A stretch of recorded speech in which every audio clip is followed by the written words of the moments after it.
د سپېڅلي خدای تعالی په نامه سلام، وخت مو په خیر. عزتمن لیدونکو، د اتو بجو خبري ټولګې ته ښه راغلاست. په پیل کې د څو مهمو خبرونو سرټکي. ټول تحریک طالبان پاکستان مجاهدینو ته اطمینان ورکړ چې موږ دغه موجود بیخي هېڅ مشکل نشته دی. دغه د دښمن پراپاګنډه دي چې کومه څو ورځې مخکې وشوله. په افغانستان کې د ټي ټي پي د مشر د شتون او فعالیت ردېدل. نورولي محسود وایي چې نوموړی د پاکستان په خاوره کې شتون لري او له هغه ځایه د حکومت پر وړاندې فعالیت کوي. دا په داسې حال کې ده چې اسلام آباد مخکې ادعا کړې وه چې په کابل کې پر ښاغلي مسعود برید کړی و چې د برید په پایله کې ملکي وګړي شهیدان کړي وو. د کاپیسا ولایت په تګاب ولسوالۍ کې د 14.8 کیلومتره سړک د بیا رغونې پیل. دا سړک د ټولګټو وزارت لخوا د 346 میلیونه افغانیو په لګښت بیا رغول کیږي. او په تیر کال کې په ټول هیواد کې له 1,350,000 میټریک ټنو څخه زیات د خټکیو ترلاسه کېدل. بشپړ خبرونه زه یوسف خان لاله یم. سرچینو رسنیو ته تایید کړي چې د افغانستان د دفاع وزیر محمد یعقوب مجاهد د مذاکراتي ټیم مشري کوي چې وروستیو نښتو په اړه له پاکستان سره په خبرو اترو کې برخه واخلي. ټاکل شوې چې دا خبرې اترې د قطر په پلازمینه دوحه کې ترسره شي. په ورته وخت کې د پاکستان د بهرنیو چارو وزارت ویاند ویلي چې هغه د دې خبرو اترو په اړه کوم مشخص معلومات نه لري. مخکې له دې د پاکستان لومړي وزیر شهباز شریف د قطر په منځګړیتوب سره د خبرو اترو لپاره خپل چمتووالی څرګند کړی دی. دا په داسې حال کې ده چې د دواړو خواو ترمنځ لنډمهاله اوربند نن مازدیګر پای ته ورسید. په ورته وخت کې پاکستاني چارواکو د چمن اوسیدونکو ته خبرداری ورکړه چې د خپل ژوند د ساتنې لپاره د ډیورنډ فرضي کرښې څخه لږ تر لږه 1 کیلومتره لرې پاتې شي. بل پلو سیمه ییزو سرچینو راپور ورکړی چې نن سهار د خیبر پښتونخوا د شمالي وزیرستان د میر علي ولسوالۍ د خدي بازار په سیمه کې زوروره چاودنه شوې. د سرچینې د معلوماتو له مخې 26 ملیشې وژل شوې او ګڼ شمېر نور ټپیان شوي دي. که څه هم تر اوسه رسمي چارواکو د دې په اړه څه نه دي ویلي، خو د لومړنیو راپورونو پر بنسټ نښته د تحریک طالبان پاکستان جنګیالیو او پاکستاني پوځ ترمنځ ترسره شوې ده. سرچینې زیاتوي چې د پیښې له امله د بنو میرعلي سړک د هر ډول تګ راتګ لپاره تړل شوی او سیمه د پوځ له لورې کلابنده شوې ده. پر همدې موضوع د بحث لپاره په ژوندۍ بڼه راسره وصل دی د سیاسي او پوځي چارو کارپوه ښاغلی احمد خان اندړ صاحب. اندړ صاحب سړی مشې وخت بخیر، خپرونې ته هم په خیر راغلی. اندړ صاحب، قطر ته د دفاع وزیر سفر ملا محمد یعقوب سفر به څومره وشي کولی چې د پاکستاني لوري او د افغان لوري ترمنځ کومه جګړه چې رامنځته شوې وه هغه سړه کړي او په ټوله کې روابط یا اړیکې تر ټولې عادي شي؟ د ستر سیکټر په نامه ښاغلی یوسف خان لالی تاسو ته او خپلو ټولو درنو هیوادوالو ته سلامونه او نیک هیلې وړاندې کوم. لومړی خو دا باید ووایو چې د پاکستان دا نازمردانه بریدونه چې خلاف د هر راز بشري اسلامي بین الدول او بین الملل او همداسې د ملګرو ملتونو د هغې دویمې مادې څلورم بند چې ملکي کسانو باندې عملي کوي او زموږ حریم یې نصب کړی ده په کلکو ټکو غاندو او دوی دغه ظلم له افغانانو سره په تیره کې هم ترسره کړی ده. اوس یې موږ وینو چې دوی په ډېره ظالمانه توګه زموږ په خلکو باندې بمبارډونه کوي. د ښاغلي ملا محمد یعقوب مجاهد سفر دوحې ته یا د قطر هېواد ته ډېر مهم ده، ځکه چې قطر د افغانستان په سیاسي او حتی په ډیرو نورو د حکومت ولي په چارو کې په تیرو 2 لسیزو کې ډیر مهم ده او زه باور لرم چې افغانان هیڅکله د جنگ غوښتونکي نه دي. دا نور هیوادونه چې په موږ باندې جګړې کوي افغانان سوله غوښتونکي خلک دي او د سولې خبرو ته همیشه آماده دي، په دې شرط چې پاکستان بیا دومخه سیاستونه کوي. او زه هیله لرم چې په دې ناسته کې د ناظرینو په توګه د پاکستان باداران، انګلستان، امریکا او داسې نور زبرځواکونه لکه روسیه، چین هم خپل استازي راولېږي تر څو یو قوي تضمین له پاکستانه واخیستل سي او زموږ بېګناه ولس ونه ځوروي. صحیح. اندړ صاحب، فکر کوئ چې دغه مذاکرات به په ټوله کې څو سلنه نتیجه ورکړي؟ څومره به نتیجه ورکړي؟ ځکه له دې وړاندې څخه هم په افغانستان کې بېلابېلو حکومتونو له پاکستان سره مذاکرات ترسره کړي دي. دغه مذاکرات څومره مهم دي؟ ګورئ، دا د پاکستان د ملتونو خوښه نه ده چې زموږ خلک سره جنګ کوي. تاسو وګورئ چې څومره هغوی په عذاب دي، د هغوی څومره موټرې د موادو بار اخواته د ډیورنډ کرغړنې کرښې ولاړ دي او څومره زموږ د تجاران ولاړ دي، دا ټول د ملتونو په نقص دي. خو د پاکستان حکومت ځانګړې دنده ترلاسه کړې چې څنګه وکولی شي په افغانستان کې ارج مرج رامنځته کړي، جګړه وي، سیمه نارامه کړي. دوی ته ډېره خرابه نسخه ورکړل شوې ده. زه باور لرم چې د دوی دغه محاسبه به ډېره غلط وخیږي.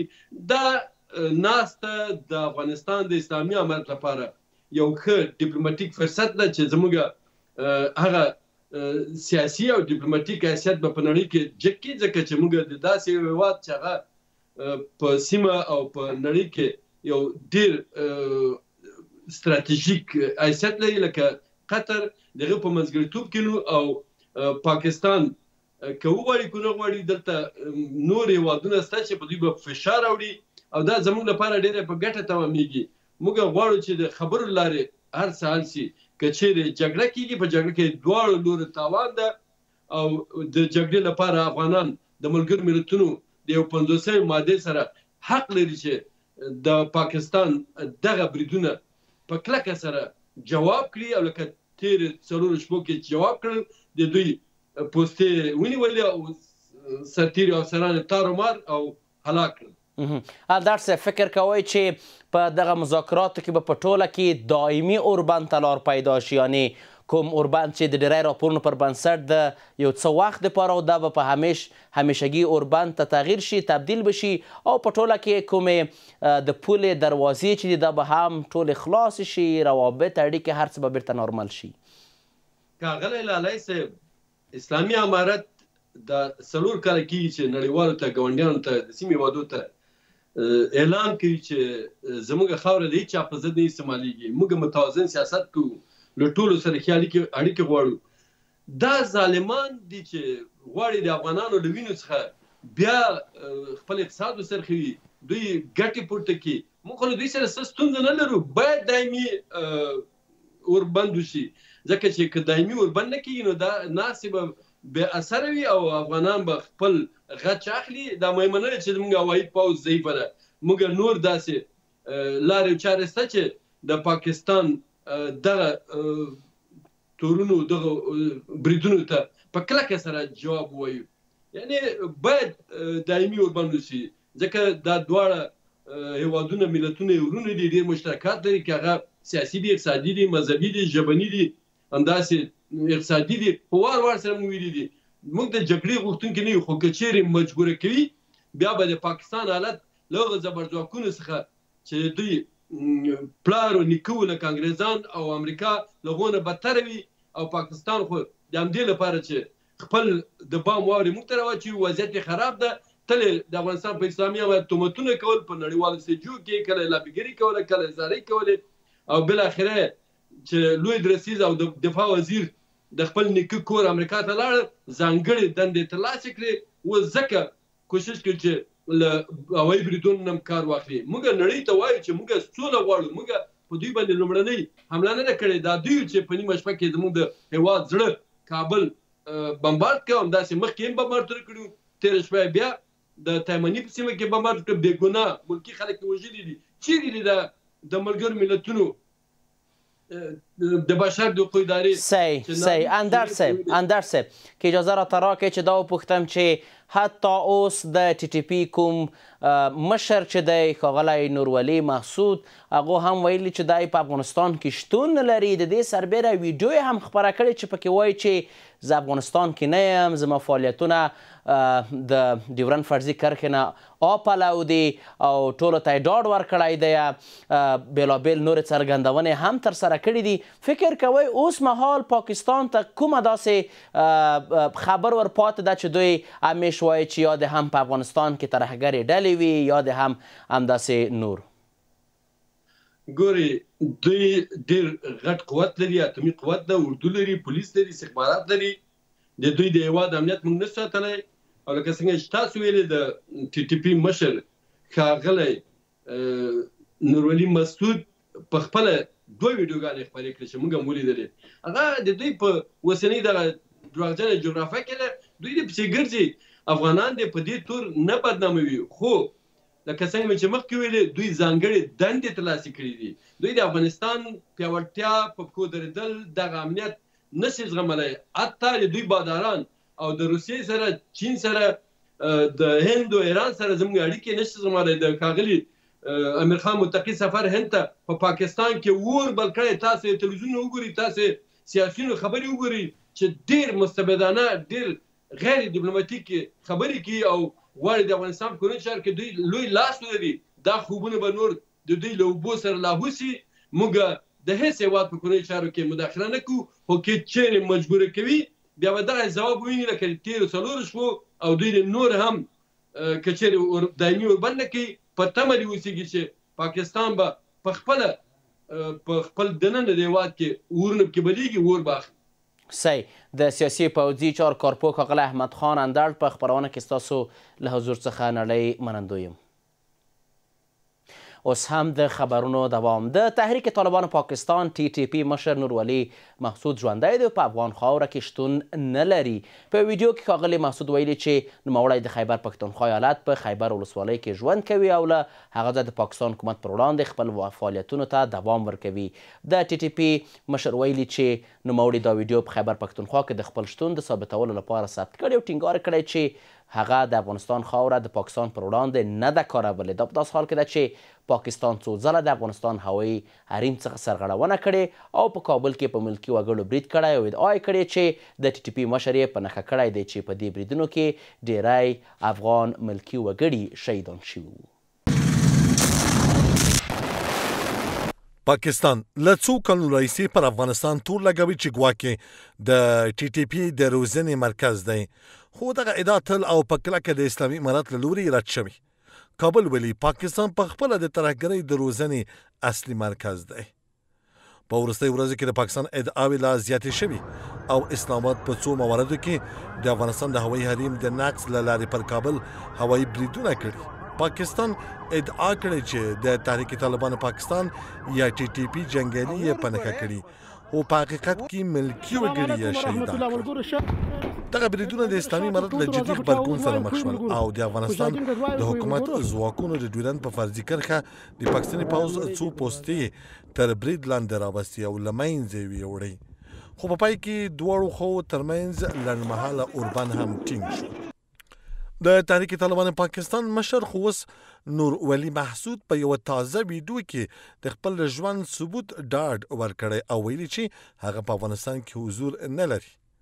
ښاغلي محسود زیاته کړې چې د خیبر پښتونخوا ایالت د خیبر ولسوالۍ په سیمه کې ژوند کوي او خپل فعالیتونه له همغه سیمې پر مخ وړي. د تحریک طالبان پاکستان مشر ټینګار کړی چې د افغانستان له خاورې څخه د پاکستان پر ضد هیڅ فعالیت نه دی ترسره کړی.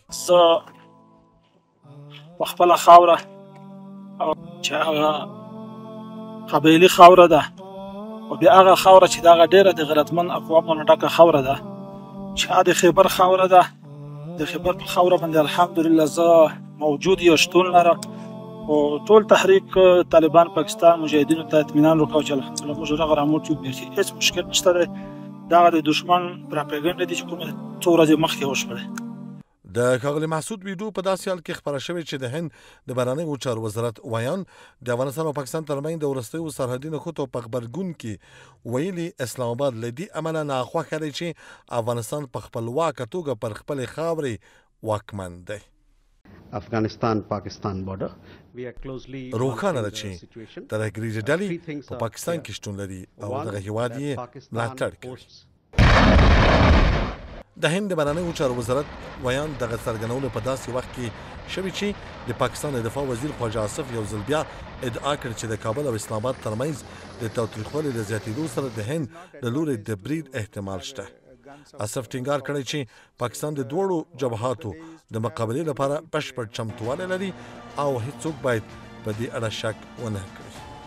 د دې سره سم د جمعیت علما پاکستان مشر مولانا فضل الرحمن د چین او پاکستان د اړیکو د کمزوره کېدو او له هند سره د دښمنۍ ته په اشاره سره ویلي اسلام آباد نور د بلې جګړې توان نه لري. هغه یو ځل بیا د افغانستان او پاکستان ترمنځ د منځګړیتوب لپاره خپل چمتوالی څرګند کړ. امریکا کو اڈے دیے جہاز اڑائے اب ہماری فضاؤں سے گزرے اور افغانستان پر بمباری کرتے. زمونږ پالیسۍ دې حالت ته رسولي و چې پاکستان په سیمه کې له انزوا سره مخ شوی، د چین باور پرې کم شوی او هیواد د ډیپلوماټیک انزوا پر لور روان دی. مونږ له هند سره دښمني لرو، له افغانستان سره په نښتو بوخت یو او له ایران سره هم اختلافات لرو. نو د پاکستان د سولې، بقا او خپلواکۍ پر بنسټ د بهرني سیاست مفهوم چیرې پاتې شو؟ سره له دې د ایران د بهرنیو چارو وزارت د کابل او اسلام آباد ترمنځ د لنډمهاله اوربند هرکلی کړی او ټینګار یې کړی چې دواړه لوري باید د خبرو اترو له لارې د شخړو د پای ته رسولو لپاره هڅه وکړي. دغه وزارت همدارنګه ولې تهران چمتو دی چې د منځګړیتوب رول ولوبوي تر څو د دواړو هیوادونو ترمنځ نښتې پای ته ورسیږي. بلخوا پاکستان نن د سپین بولدک له لارې افغان کډوالو ته د بیرته ستنېدو اجازه ورکړه. د سرچینو په وینا دروازې له پرانستل کېدو سره سم نږدې 900 افغان کډوال کورنۍ هیواد ته به ستنې شي، خو دا لاله له هم د هر ډول تګ راتګ لپاره پرته له کډوالو تړلې ده. دا په داسې حال کې چې د افغانستان او پاکستان ترمنځ د وروستیو نښتو له امله یو شمېر نور سرحدي بندرونه هم د هر ډول تګ راتګ لپاره تړل شوي دي. عزتمن لیدونکو د 8 بجو خبري ټولګه پر همدې ځای پای ته ورسېده. تر بیا کتو په الله پاک مو سپارم. ښې چارې.